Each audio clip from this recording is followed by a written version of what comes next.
Hi everyone, I'll just see how many people pop on. Just give it a few minutes. I am using StreamYard tonight.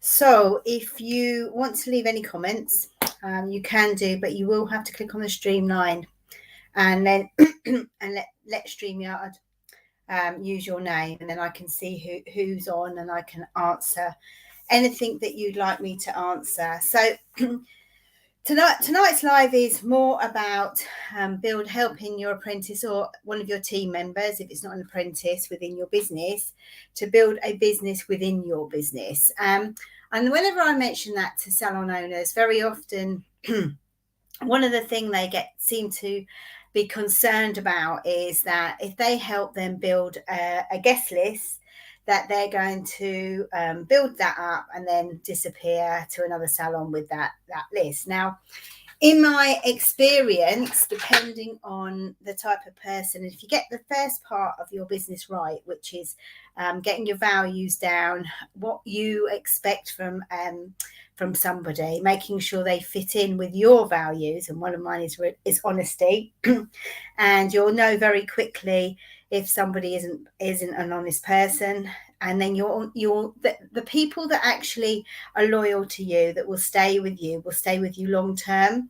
And I think there's this fallacy that everyone wants to own their own business, and that's not the truth. Some people do, and normally when people leave to start their own business, it's because they've reached a ceiling within your business, so they can't earn any extra money, or there's not enough flexibility in your business. So if you are careful with your business, and you actually create a culture where there is a lot of flexibility, most people, and there isn't a ceiling to their wages, and you can do that by raising their prices and making sure that they can earn good money out of the business as well.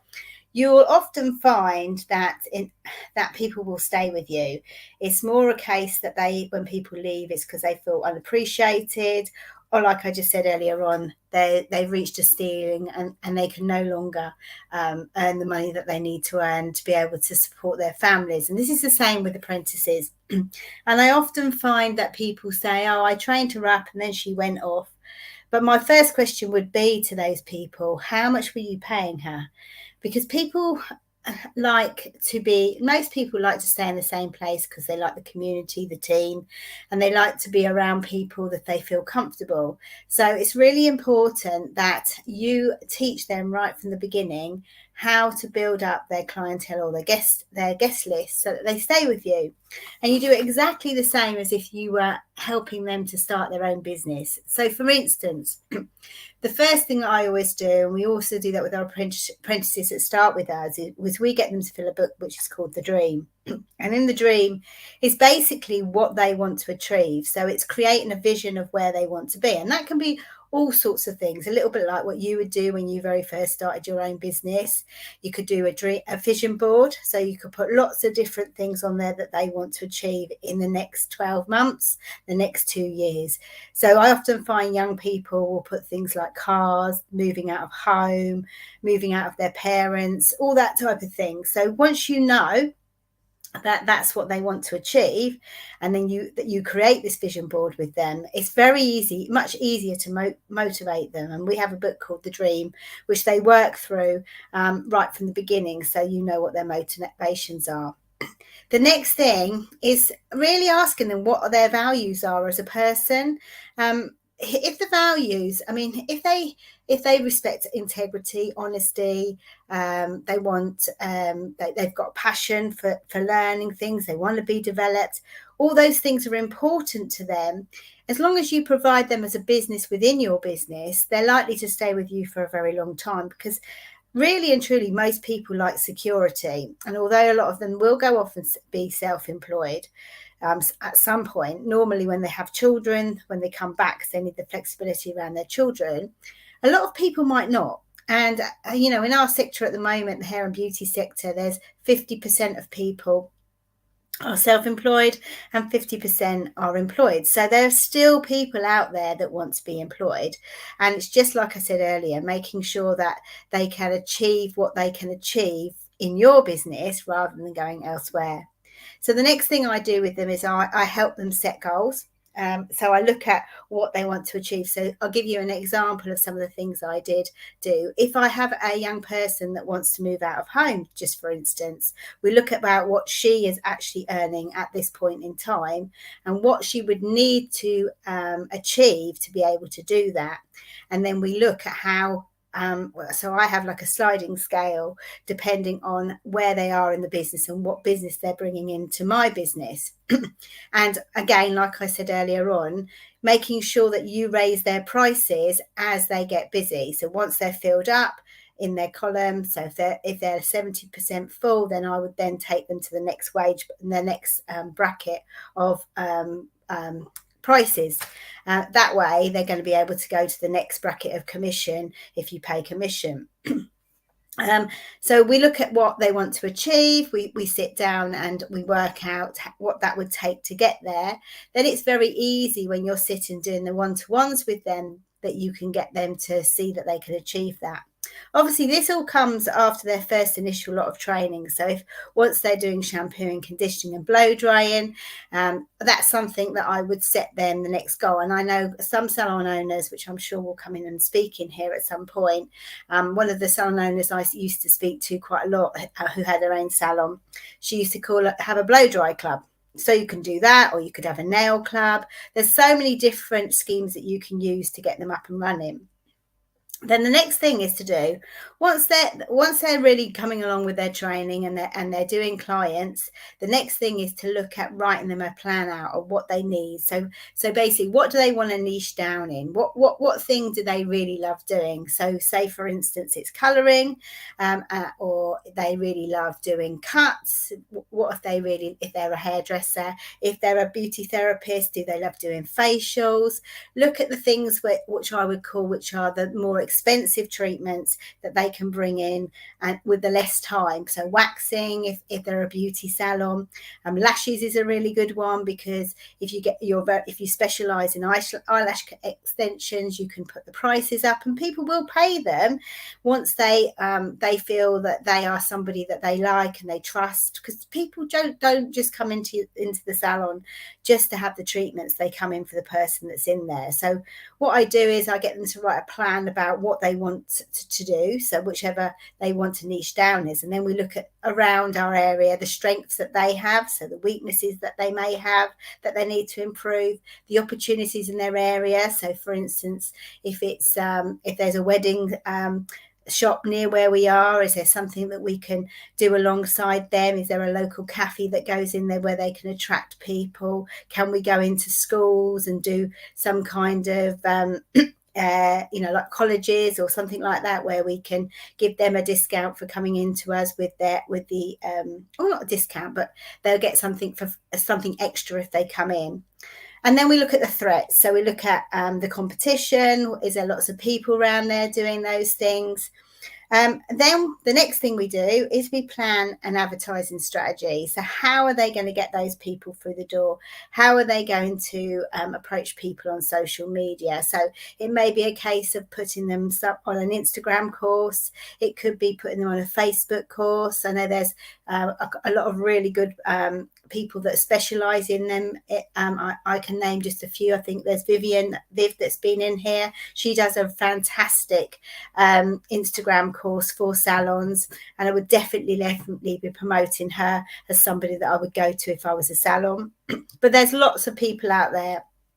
Just do your research and see who you think would be really great for them to go on. And Instagram courses, Jennifer Louise is another person that does Instagram courses. Again, she's a great person. If it's something that, you could get them on and then help them to advertise their clientele. The other thing is Google. I mean, a lot of people don't do Google anymore, and that's another thing that you could put on there. Family and friends, referral programs that they could go on, but give her ideas of how. So you're the person that's going to lead them and get them to buy into that, to see, and once they do it, they're very creative. I think young people know how to use social media much better than what we do. So use their ideas to get them out there and to get advertising, to get people in. The other thing that I think we very often neglect is mindset. And I think for any person starting off in the industry or being in business, you have to have the right mindset. And that's the same as if they're in your salon building up their clientele. If there's somebody that easily gives up, then they're very unlikely that they feel demoralized. They're not going to put themselves out there as much, all these type of things. So there's quite a lot of things now, again, for young people to improve their mindset. And it can be, I think Belinda, mindset coach, she's great. She's got these little apprenticeship cards. I don't know if I've got any here with me today, but I use these. Oh, here they are. So I use these Belinda Mindset. They're fantastic, and they've got lots of little tasks in there that you can give them on a daily basis. There's little cards in there that you can use. There's like little tasks. So for instance, this is: what beauty industry brands do you admire and why? It gets them thinking. It gets them sort of like getting engaged in what they're doing, and helps to improve their mindset. And there's like little things on each of the card. I might fail, but I will never give up. If I don't give up, I will never fail, by Grant Cardone. So there's all these little things that you can help your apprentices to improve the way that they think, and that way, and keep, and the best thing is for you to be the best example. So if you're resilient yourself, and you know what it's like to be in business, you'll portray that with your apprentices as well. And then the last, but not, no, it's not the last one, but one of the things is then helping them with the financials. So showing them exactly how much they need to bring into the salon for them to get to each wage increase, and how they would do that. So it's not just basically saying, oh, you need to bring in £7 every hour to be able to go to the next one. It's actually showing them physically what that looks like. So for instance, how many clients need to be coming through the door, what's the best products to be selling them to be able to achieve that, and how often their client needs to be coming in to be able to do that. And then everything else can be worked around it, because then you can teach them. They can work alongside somebody in the salon who's particularly good at a certain thing. So if there's somebody that's very, very good in the salon for rebooking, get them to work with that person for the week so that they can understand it. If you've got someone who's really good with retail, then get them to stand with that person and listen to what they're saying so that they can duplicate exactly how to do it, and they understand. It's just actually showing them how to get to that point. And then sit down with them at least once a quarter, just to show them what clients are coming through the door. There's a really good book. One of my salon owners told me about it, and it's called The Fantastic Salon. And what it talks about in that book, and it's predominantly for hair, but you can use it in beauty, no problem at all. But it actually teaches you that most apprentices that are passionate about what they want to be the best they can be in a treatment. So if that's something that motivates them, and like I said yesterday in my live yesterday, I was like chatting about the 4 motivations that get people engaged and really want to find out what that is. Is it development? Is it recognition? Is it money? And last but not least, is it job satisfaction? They love to do a job really, really well. Once you've got those things, then you can work everything you talk around that. And then it's just really focusing on 3 main areas. How often are their clients returning? Are they rebooking? And how can they improve their service to be able to get a higher service? So can they upsell on something? So give them ways to be able to do that. So I hope that's helped you guys tonight. This is just some of the things that I've done when I've been training apprentices, and it's definitely helped me. Like I said before, once they've got their clients up, their treatments up and running, and they're doing their models, and I always do model days to start with, and I get them to firstly invite their family and their friends in, and then from their family and friends they can get referrals, and then it just goes on and on. And more often than not, you'll actually as well attract some people into your salons that weren't already coming, because they're coming in to support the apprentice. So I'm gonna leave you now, because I'm just going off to have my tea. So I thought I'd jump on tonight. I'm going to jump on again tomorrow at 7 o'clock. So if you want to join me, tomorrow I'm going to really be talking around why is it important that we pay our apprentices the right money. We've got a massive issue in the industry at the moment. A lot of people are finding it very difficult to recruit, and there are reasons around that. And I think the main reasons are as how much we pay our apprentices, but not only our apprentices, our staff, and that has to change over the next few years if we're going to retain those people with us. Because, like I said earlier at the beginning of this, the only reason people leave is because they've reached a ceiling on what they can earn, or they feel unappreciated. So I actually have a little pack that I give out to my salon owners that actually is like a sliding scale. So that way, if you're interested in finding out more about that, let me know. And I just thought I'd let you know, if you are watching and you said hello to me and you haven't clicked on the StreamYard, I can't actually see who it is. So next time I'm on, if you click on there, then we'll know exactly who you are and I can say hi. So thanks everybody for joining me tonight. I hope you found this helpful, and go off and build your businesses within your businesses.